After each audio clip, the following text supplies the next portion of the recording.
নেঘেৰিবিল মিচিং গাঁও কেনেকৈ হ'ল নেঘেৰিবিল মিয়া গাঁও? নাম আছিলে নেঘেৰিবিল মিচিং গাঁও। এতিয়া এই গাঁওখনৰ নাম হৈছে নেঘেৰিবিল মিয়া গাঁও। ক'ৰ পৰা এইখিনি মানুহ আহিলে?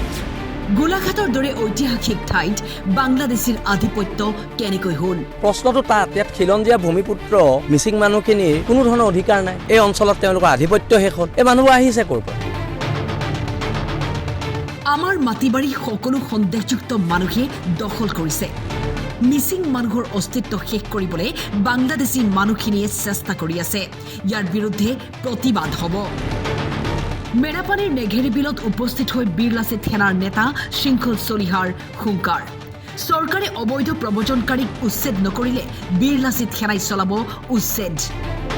এই বাংলাদেশী মূলৰ মানুহবোৰৰ লগত এখন যুদ্ধৰ কাৰণে অসমৰ খিলঞ্জীয়া মানুহ সাজু হ'ব লাগিব। খিলঞ্জীয়া জনগণ সাজু হ'ব লাগিব। আৰু এওঁলোকক সুবিধা দিছে কোনে? এওঁলোকৰ ঘৰ কোনে দিছে? ইয়াত চৰকাৰী ঘৰ। মিচিং মানুহসকলে কিন্তু ঘৰ নাই পোৱা। ইয়াত সন্দেহযুক্ত মানুহে ঘৰ পাইছে। এতিয়া কথাটো হৈছে এওঁলোকক ইয়াৰ পৰা হয় চৰকাৰে উঠাব, নহ'লে বীৰলাচিত সেনাই উঠাব। দুটাৰ ভিতৰত মিয়া মুছলমানৰ বাবেই খিলঞ্জীয়া গৰীয়া মৰীয়া লোকসকলৰ অস্তিত্ব সংকটত পৰিছে।